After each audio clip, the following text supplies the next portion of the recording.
Good morning, greetings, friends, and welcome to The Bright Side, your nutritional program dedicated to the understanding of the vast world of nutrition and nutritional supplementation. I'm your host, Pharmacist Ben, nutritional pharmacist from Boulder, Colorado. I use nutritional supplements where other healthcare practitioners use toxic pharmaceutical drugs and sometimes deadly medical procedures. If you suspect that there are natural nutritional roads to your health and vitality and well-being and to addressing your health challenges, whatever they may be, but you don't know where to begin, you have come to the right place. As you listen to The Bright Side every day, you are more and more in control of your body. You are more and more knowledgeable, and you know you can overcome any health challenge. That is why we are here every day on The Bright Side, helping clear up the sometimes confusing world of nutrition and nutritional supplementation. Over the last 33 years of practicing pharmacy, I've seen drug-free recoveries from diabetes, hypertension, obesity, skin diseases like acne, psoriasis, eczema, rosacea, digestive ailments, autoimmune issues of all kinds, recoveries that by the standards of modern medicine can only be called a miracle, but what is in the world of the body, what is in the world of biology, standard operating procedure. Because the human biological system is a healing system, it's a regenerating system. It is designed divinely to heal and renew itself on a moment-to-moment basis, and while some folks may call that a miracle, it really is just the way the body works. If you have questions about health, nutrition, prescription drugs, if you want to wean yourself off your meds and get on a good nutritional supplement program, we are here for you on The Bright Side. 844-236-6010 is our number, 844-236-6010.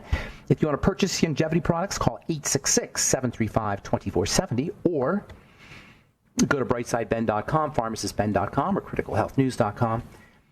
Sign up to join the Brightside Ben team or purchase longevity products at brightsideben.com, pharmacistben.com, or criticalhealthnews.com. And don't forget to take a look at our Truth Skin Health products at truthtreatments.com, truthtreatments.com. All right, we'll get your calls here in our second segment. We've got Dr. Anna Castilla coming on at the bottom of the hour. She's an expert on orthodontistry, and we're going to talk about dental health. And that's at the bottom of the hour. We'll get your phone calls in our second segment, 844-236-6010. We're talking about the skin, specifically what I consider to be kind of an iconic skin disease and maybe even just an iconic health challenge, and that's psoriasis. And it's somewhat common, psoriasis. And first of all, it's not, I don't want to say it's common, but it's not uncommon. I think there's something like 25 million people have psoriasis in the United States and in Europe, probably maybe 30, 40 million people, something like that. It's not incredibly common, but it's common enough, and it's definitely distressing. And I think it's iconic for a couple reasons. First of all, because it's poster child for how the inside shows up on the outside. It is an autoimmune disease. It's activated inside the body. We see it on the skin, we treat it on the skin, but it's not a skin problem. And that's what makes it iconic to me, is the fact that it looks like it's a skin problem, but it's happening on the inside. There's a underlying theme around everything we talk about in terms of health and nutrition on this program, and that is that where you see the problem is not where the problem begins. Where you see the problem is usually the secondary, or we say a sequelae. It's a sequel to what's happening inside the body. And that's why medicine doesn't really help us as much as it could, because we're always treating the outside. We're always treating the symptom. We're always treating the sign. We're always treating the sequelae, the sequel to the problem. The good news is that there's not a lot of problems, really. There's only a few. There's lots of different ways the problems can show up. There are thousands of different ways the problems can show up. But there's only a few ways that the problem starts. Starvation, suffocation, toxification. Now, in turn, starvation, suffocation, toxification involve lack of movement, lack of poor breathing strategies, stress, a few other things, but there's not a lot of things that we need to work on. In fact, there are so few things that we need to work on that it actually sounds simplistic. It sounds simple-minded. It doesn't sound real. That, oh, you got psoriasis? Change the way you eat, and you won't have psoriasis anymore. But if you just think about it, logically, psoriasis is an immune disease. It's an autoimmune disease, technically. But still, it involves the immune system. The immune system is your defense system. Pretty much all diseases have some aspect of immunity and defense.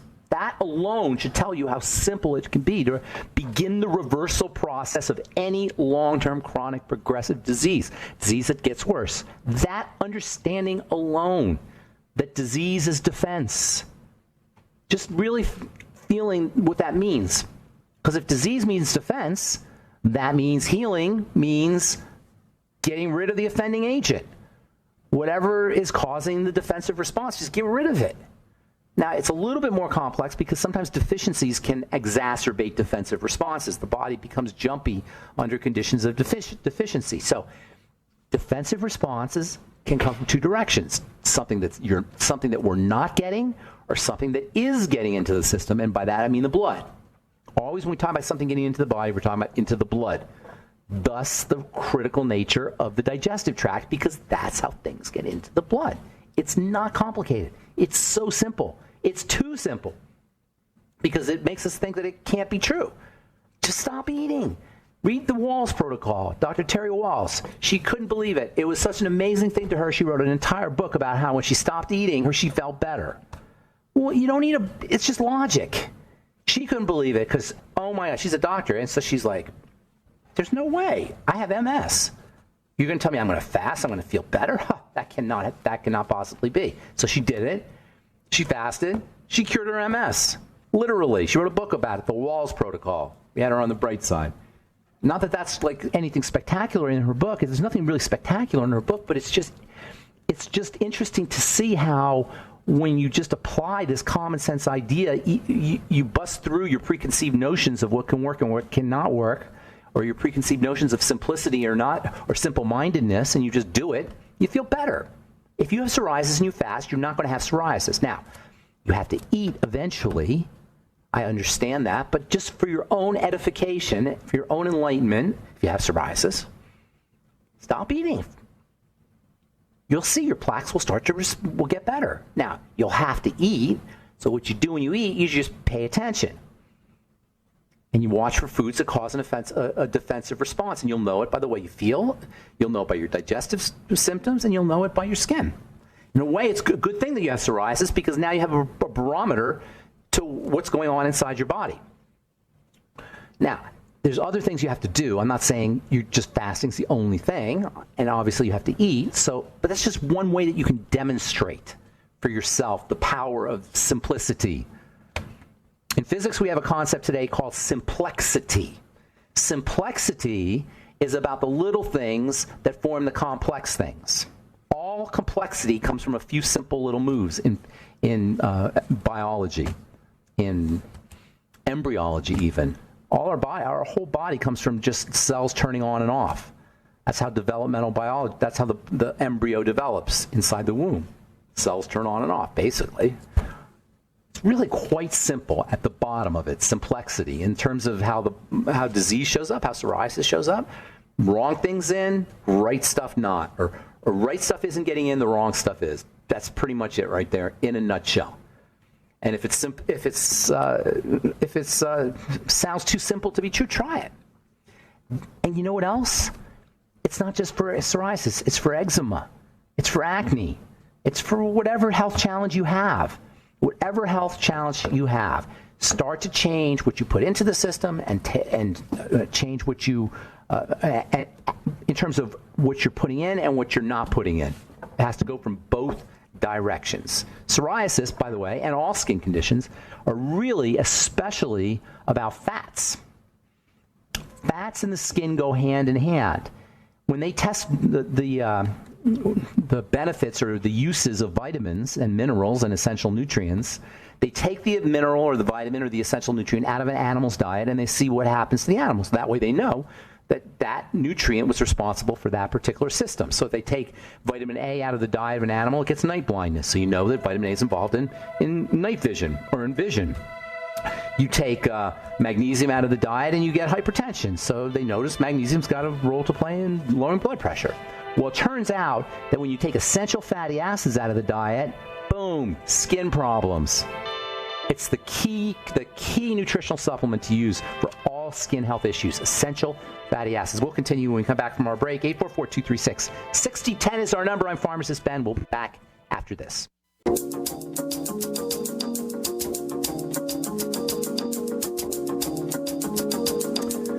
we're back on the bright side. I'm pharmacist Ben. 844-236-6010 is our number. We'll get your calls here. This segment, if you have questions about anything we're speaking about here today, skin health issues, psoriasis, the heartbreak of psoriasis, which doesn't have to be the heartbreak of psoriasis. I was watching a commercial yesterday for some biologics. These new biologic drugs are using them for everything. Why? Because biologics shoot down the immune system. The so-called biologics drugs that you see advertised all the time, huge profit margins on these things. UMAB, and that's why they end with the suffix UMABs, adalimumab, and really hard to say that UMAB means it's a monoclonal antibody, which is a fancy way of saying it's a chemical that shoots down the immune system. The immune system's made up of chemicals, molecules, antibodies, and these antibodies are what cause inflammatory responses, and they cause the healing response. So these new biologics, they target specifically the antibodies. These are so incredible. They're like heat-seeking missiles for antibodies. They know how to go find antibodies. And I'm not even going to get into the chemistry of how it happens because it's so amazingly cool and complicated. But anyway, so these biologics, they're used to treat almost everything. Why? Because almost everything has an immune component. So the logic of the biologics is they don't affect the whole body in general like a steroid does. It's a high-tech steroid. Steroids affect the whole body, and they're still used a lot, prednisone, because it shuts down everything in terms of the immune system. The biologics just shut down that specific antibody, so you don't get the whole kind of bodily response. But nonetheless, you still need the immune system. The biologics are maybe targeting a specific part of the immune system, but you still need your immune system. You can't just knock it out. It makes more sense. It makes far more sense to figure out what the heck's going on. But because the basic idea of medicine is that there's nothing we can do. That's the fundamental concept underneath the medical model when it comes to chronic degenerative disease. And again, this is not about attacking any doctors or personally. This is about the model. The paradigm itself has a theory or posits that you can't do anything. So you just have to shut down the immune system. But I'm telling you, you can. If your immune system is active, then you got to figure out what's activating it. And it almost always is going to involve food and digestion. And by the way, if you're wondering, do probiotics help with psoriasis? You better believe they do. Probiotics are one of the best nutritional supplements you use if you've got probiotics. Reading from the journal Dermatology, October 29, 2 days ago. Efficacy and safety of oral administration of mixture of probiotic strains in patients with psoriasis. These conclusions suggest that taking probiotics in conjunction with the use of topical therapy, they want to use topical therapy, of course, it's a medical magazine, may lead to improved outcomes in psoriasis. Modulation of the gut microbiome to a favorable profile during the 12-week period was consistent with clinical improvement. In other words, when the microbiome improved, so did the symptoms of psoriasis. Anything you can do for digestive health will help you with your disease state, whatever that disease is. Psoriasis is just a poster child. It's just an icon. It's just an example of what's true about all chronic, long-term degenerative diseases. Personally, as a skincare guy, I'm especially fascinated with psoriasis, and I've been studying psoriasis for many years. And guess what? We don't know much more about it than we did 30 years ago. I mean, we might know more about the specific molecules that are involved, but as far as addressing it, we knew it was an inflammatory and immune disease in the 60s. All right, 844-236-6010 is our number. Let's go to Alaska and say good morning to my friend and new Truth client, Elaine in Alaska. How you doing, Elaine? I've been seeing your name popping up on the Truth order page. Yeah, good morning. Yeah, my ears have been burning, so you must be saying. Yes, we have been thinking about you. I think you placed 2 orders already. No. Oh, it was just one order? One. It was just one? Okay, Yeah, I thought I saw 2. Okay, good. Sometime I have to call in, and I'm curious about, because I see a lot of people with post-surgical scars. Got to get those post-surgical scars pre-treatment and post-treatment. With omega-6? You got to get it with everything. Hit the area to be cut whenever you're going into surgery. The area to be cut, just pound it with omega-6, yes, with also retinoids, although you want to be a little bit careful of the retinoids. And then internally, you want to make sure you're loading up on things like arginine, the amino acid arginine, amino acid glycine, vitamin C, high hyaluronic acid, essential fatty acids. There's my collagen recovery complexes would be ideal for pre and post to prevent scarring. And keloid scarring. Have you seen keloid scarring? I'm sorry, I didn't mean to interrupt. Have you seen keloid scarring? Yeah. Vitamin D and essential fats and the sun. Okay. There's a reason why African Americans get keloids way more than white people and the Caucasians, because melanin blocks the vitamin D. Vitamin D in the sun and essential fatty acids in the sun are the way you want to protect against keloids. Or maybe if there's malabsorption, work on those too, those issues. Okay, sounds good. Hey, I have a question on a patient. Yes, she's approaching 40. She came to me with knee pain. She's a runner, and she said her knee pain started after her last run. I said, how long was that? And she said it was 72 miles. I wonder why she has knee pain. What the heck are you running 72 miles for? She's an ultra runner. Running, it's funny. Running is not all that in a bag of chips. It's a little bit hard on the body. I know. I know. And it's kind of an addiction because you do get some good feel-good hormones from the stress. I know. But it's just, it's not that great for the body. Right, but a little bit. The red flag to me was she, about 10 years ago, she had thyroid cancer, got the thyroid removed, and then she has occasional bouts of bilateral, she calls them cankles, like her ankles just totally swell up. Yeah, circulation. So I got her, she's going on the BTT, but just calling an ultra runner who does not have a thyroid, what would you recommend supplement-wise if she wants to keep? Things that help her fluidize the blood would be the first thing I'd think of from a supplement.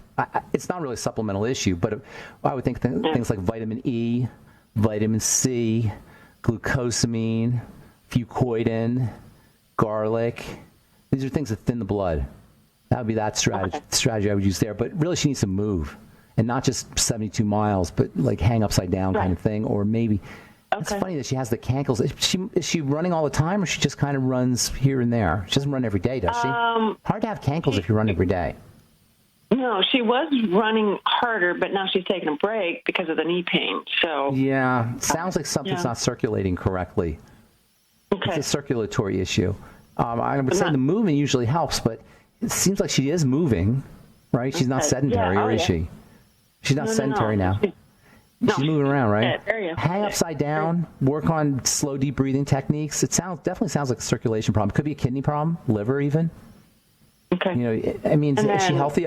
Well, she had thyroid cancer, so she can't be totally healthy. The thyroid regulates the circulatory system. Something's not percolating right in her metabolism. Something doesn't sound right in there, especially with the thyroid cancer. All right, look for other symptoms, too. That's always the best way to do it. All right, we got to go. We got a commercial break. Thanks, Elaine. Good to talk to you. I'm Pharmacist Ben, and we have our Dr. Anna Castilla coming up at the bottom of the hour. We're going to talk about orthodontistry, I think it's orthodontistry, how you say it. When we come back from our commercial break, you're listening to The Bright Side on the Genesis Communication Network.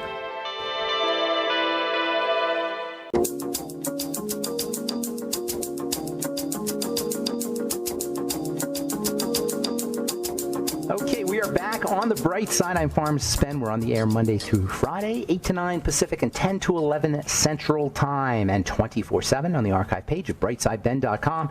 You can purchase longevity products at brightsideben.com, pharmacistben.com, or criticalhealthnews.com, and also check out our blog posts and news stories and videos, lots of good free information, brightsideben.com, pharmacistben.com, and criticalhealthnews.com. And don't forget to take a look at our Truth Skin Health products, truthtreatments.com, truthtreatments.com. I am excited to have our next guest on. Dr. Anna Castilla is the author of a book called The Smile of Your Life, and she is an expert on smiling. Actually, she's an orthodontist and an expert on giving you a good smile, but she knows a lot about smiling as well. On this program, we like to talk about the simple little things you could do to stay healthy, the non-pharmacological, non-medical intervention ways to stay healthy, and smiling has got to be at the top of the list of non-pharmacological medical interventions. Please welcome to the bright side, Dr. Anna Castilla. Good morning, Dr. Castilla. Good morning. So I love the power of the smile, and we'll talk about orthodontistry here in a moment, but tell us a little bit about, what made you begin to understand the relationship of smiling to hypertension and having a better mood and how it can impact your life? What clicked for you? Well, it started with my own experience. I got orthodontic treatment when I was 23 years old. So I was already an adult when I got orthodontic treatment. And it's something that I had always wanted to do because I wasn't happy with my smile, but I really didn't understand the effect that it would have on me and on my life. And it was really a game changer for me. When I started orthodontic treatment, I used to be an engineer. Actually, I was already working as a young engineer and in the automotive industry, and wasn't very confident. Pretty reserved. I think a lot of it reserved people going into engineering, actually. And I was pretty reserved, and the confidence that I got from getting a beautiful smile was really life changing, and it actually inspired me to become a dentist and eventually an orthodontist. Something that I never thought I would do, to go to school that long, and never thought that I could, achieve a goal like that, but I did. You completely changed your career because of what it did for you personally. Yes, that's correct. Isn't that interesting? So, in other words, you didn't have what you thought of as a good smile or a perfect smile, and that you think that would relate it to your mood or your personality? Absolutely, because I never wanted to smile. I had my upper left canine in particular. I always really hated that. I used to call it my unifang, and it really bothered me. And even one of the things I mentioned in my one of the stories I talk about in my book was at my college graduation photo. I'm sitting there, I'm very excited. Graduated. I was one of the first people in my family to graduate from college, and I'm posing for my photo, and I would not smile no matter what my mom wanted me to do. I just would not smile because I hated my smile. So your mission in life is to get people to understand the importance of their smile. Yes. Yes, that's really awesome. I've seen it. I have hundreds of patients now. I'm blessed to have hundreds of patients now, and without fail, I see it every time. It really changes people, young children that are really shy and quiet and come in, and we see them, bloom into, young adolescents that are confident and now they talk to you. In the beginning, they don't really want to talk to the clinical assistants, and they're very quiet. And then later, they just become little chatterboxes and just turn into someone else. It's really, really fun to see. So you make an interesting relationship or connection between smiling and blood pressure. And blood pressure to me is like a kind of like an icon for a part of the nervous system, the autonomic nervous system. So tell us, I imagine the smiling can not just only affect your blood pressure, but other neural responses or other nervous system responses, correct? Yeah, so when you smile, your brain releases these signaling molecules called neurotransmitters and neuropeptides, and kind of think of these as happy molecules, because then they influence your body to not only reduce your stress levels, but it elevates your mood, it helps with your sleep, it lowers your heart rate, and then which ultimately lowers your blood pressure as well. So I wonder if people could lower their dose. Do you think people could actually use it therapeutically to lower their dose of their hypertensive, or even wean themselves off their hypertensive? I think that it's a big contributor. Obviously you still need to eat well and exercise, but being healthy and being overall more happy will definitely contribute to your blood pressure and your overall health. So tell us about the book Smile of Your Life, Everything You Need to Know for Your Orthodontic Journey. I imagine there's some orthodontistry in there, correct? Yes. Yes, definitely. The first part of the book actually talks about my smile journey and how I ended up becoming an orthodontist. And then we also talk about how the importance of having a smile and a great smile that you're confident with, that you're happy with, how that contributes to just a better quality of life on every aspect, from dating, getting a job, having friends, and how it also having correctly positioned and a good teeth and a good bite helps you have healthier teeth too. because it's not just strictly about aesthetics. Teeth that are straight and well fitting, also they have a harder time getting gum disease. So having a good bite helps you prevent gum disease. It helps you with improved eating and nutritional habits, helps you keep them longer, because when the teeth don't fit well, they wear prematurely. Some of them, because if your teeth don't fit, like some of them hit, some of them don't, so the teeth that hit hard will wear faster, and the teeth that don't wear. And so you get these, uneven wear throughout your teeth. And sometimes, some of the teeth that if they hit hard enough, you end up cracking them, and that leads to crowns, and then you kind of go in that spiral of Poor dental health, needing dental work in order to save the tooth that you damaged because of your bad bite. And then once you get a crown, now that tooth is compromised, and eventually we'll need another crown, which means you have to shave it down some more, and you just kind of get in that vicious cycle. Yes. Go ahead. Oh no, I was just going to say the final thing is that it also for those that have teeth that stick out a lot, it reduces the risk of tooth injury from accidents.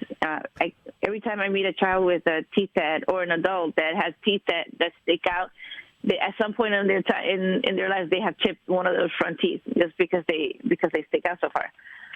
What's the deal with grinding? How is it pretty common? Grinding, dental grinding. It is common, isn't it? Yeah, it is common. It's just a stress response. Coffee. Some people get stressed and they lose some of their hair, or some people bite their nails, and some people grind their teeth. How about caffeine? What exacerbates the problem is if you have a bad bite to begin with and you're grinding. How about caffeine or coffee or sugar or soda pop? Does that have an impact on grinding, you think? I don't think so. No? Not No. Being over-caffeinated? No, right. I think... we got to take a commercial break. No, not being over-caffeinated. I mean... You don't think? I think that being over-caffeinated is going to affect your sleep, and you're just not gonna get a good quality sleep. But it doesn't... there's plenty of people that grind their teeth and don't drink coffee. All right, we got to take a commercial break, Doc. All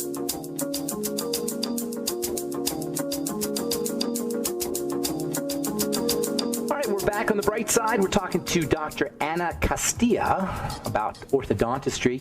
Dr. Castilla, when I think about orthodontistry, I think of braces. That's the most. Is that pretty much what you guys do, or what else is going on? First of all, what are braces? Braces are little brackets that get bonded onto your teeth individually, and they're really, a lot of people think that it's the braces that move your teeth, but they're really just a little door handle on your tooth. What actually moves the teeth is the wire that connects the braces. And then you just gradually there's definitely a lot more options today than just traditional braces. Why is it that human beings have such messed up teeth? Like, I mean, it doesn't seem like it fits in with the rest of our bodies, which run so perfectly, except for our teeth and our gums. That's a great question that really nobody knows the answer to. But it is genetic. Think problems such as a small jaw will be genetic, and that affects your bite, because if your lower jaw is small, then they're not going to reach the upper teeth, and you'll have that big overbite. Or conversely, the large lower jaw, that will run in a family too. So I think it's because the teeth are connected to the jaws, and people come in different shapes and sizes, right? So people are tall, people are short, and it's connected to the skeletal system. The teeth are in jawbone, and there's different sizes of jaws, and so that will affect the bite and affect the teeth. Sometimes people have really narrow upper jaws, and they're so narrow that the teeth can barely come in, and it leads to things like impacted canines, meaning that the canine gets stuck in the bone, and only a surgery can bring it down because it just has no room. Or you need a surgery to widen your jaw because it just, So I think it's the fact that the teeth are, not necessarily the ones to blame, but it's the fact that they're connected to the skeletal system and the large variety that exists there. Do orthodontists work with the gums at all, or is it just with the structure in the bones? Well, the gums exist only where bone is. So in that sense, we do indirectly work with the gum. We don't do any gum surgeries or procedures. That would be more of the realm of a periodontist. But especially now that adult orthodontic treatment is at record high levels, we definitely have to pay attention to the health of gums, especially because periodontal disease or gum disease is so rampant in the United States, and really in the world. Are gums an extension of the bone, or is it the same? Is it connective tissue too, like the bone? Well, the gums are attached to your jawbone. Yes, the gums are attached. And they can only exist where bone is. So wherever there's no bone, there's no gum. So, for example, if someone that has severe crowding to the point where one tooth is getting pushed out of the bone, that tooth will always have gum recession because the tooth is getting pushed out of the bone, and now the root of the tooth is exposed. So the gum cannot sit over a tooth root. It's kind of like a sandwich. It's like the root, the bone in between, and then the gum always sits over the bone. And so wherever there's no bone, there's no gum. So when the bone dissolves, the bone is like in the middle of the sandwich there, right? Right, that's correct. So when the bone dissolves, is that when you get root canals and root problems? No, root canal is more of an issue of the inside of the tooth. So in the inside of the tooth is hollow and has a pulp, which is a collection of blood vessels and nerves, and that's on the inside of the crown. And if you keep going further down the hollow part of the tube into the root, there's a canal, and in that canal, the root is hollow. So the inside of the root, there's a canal, and that houses a nerve, and that nerve is what allows you to feel cold on your teeth or warm or things like that. So when the gum recedes, you're more likely to have root issues. Yes, when the gum recedes, that means gum recedes only when bone recedes. So I think the most important thing is that if you see gum recession, it's usually because the bone has receded. And since the bone is what houses the teeth, then that means that the tooth is compromised, its position in the bone. It's kind of like if you have a post in the ground and it's in a deep hole, then that fence post, for example, is very stable. But if you put that same fence post in a shallow hole in the ground, then you can easily move it, and it's not as stable if you get a big gust of wind so it's the same thing. So the main concerns with periodontal disease is chronic, periodontal disease causes eventually bone loss. It causes you to lose bone. As you lose bone, you see the gum receding as well, and the roots are now exposed. So these are like fence posts that are in a shallow hole, and this leads to tooth mobility. And if the bone keeps dropping, the bone level keeps dropping, it could eventually just fall out. Your teeth can just fall out. Is there a relationship between osteoporosis and gum disease? Is it a type of osteoporosis? Is gum or receding gums? I should say not gum disease, but receding gums. Isn't that a type of osteoporosis? No, gum disease is caused by plaque or tartar that sits on your teeth for long periods of time. And not everybody has the same predisposition to gum disease, because some people, it depends on the microflora in your mouth. So for some people, they kind of tend to have the bugs in their mouth that cause cavities, and you always hear of people that get cavities easily. And then for some people, they kind of have the bugs in the bugs that they have in their mouth are more of the bugs that cause gum disease. So if you have the right bugs in your mouth and you have long-term plaque or tartar, then you are at risk for gum disease, because the tartar and the plaque it's kind of like food for bacteria. But then bacteria start living in your mouth, and the body doesn't like that. Oh, there's bacteria living here. So the body doesn't like that, and the body responds with inflammation. That's why it increases, blood flow to the mouth, and gums start bleeding really easily when you floss. And so now you have this chronic inflammation, that you have inflammation in your mouth year after year after year. Well, what happens is that at some point, the inflammatory system in your body gets confused, and it's attacking bacteria because it's trying to get the bacteria out of your mouth, but then it starts attacking your body too, and that's what results in the bone loss. And, and it doesn't hurt, unfortunately. It's kind of like diabetes. It doesn't hurt, so people live with it sometimes for a long period of time, and it's not until maybe they get health insurance finally, and then they go to the doctor, the dentist, and the dentist tells them, well, you need a deep cleaning and you have a lot of bone loss, and, and sometimes they wouldn't have known otherwise. But it all starts off with the wrong kind of microbiome in the mouth, oral microbiome.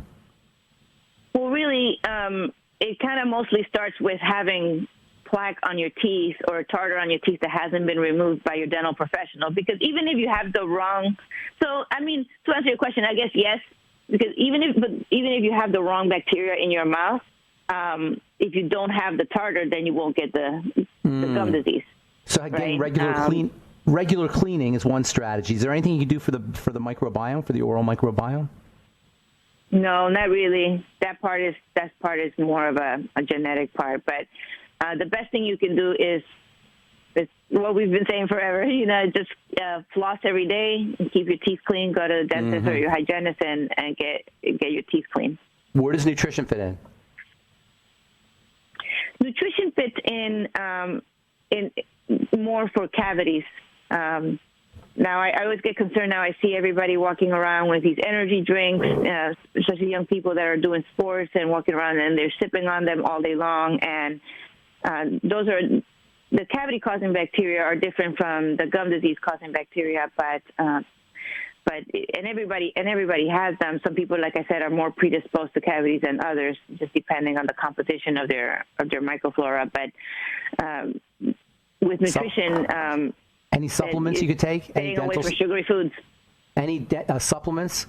Calcium, magnesium, minerals, anything like that? Vitamin C for the gums? I think just eating healthy overall. I don't think that there's any supplements that are specific for preventing gum disease. The number one thing you can do for preventing any diseases in the mouth, whether cavities or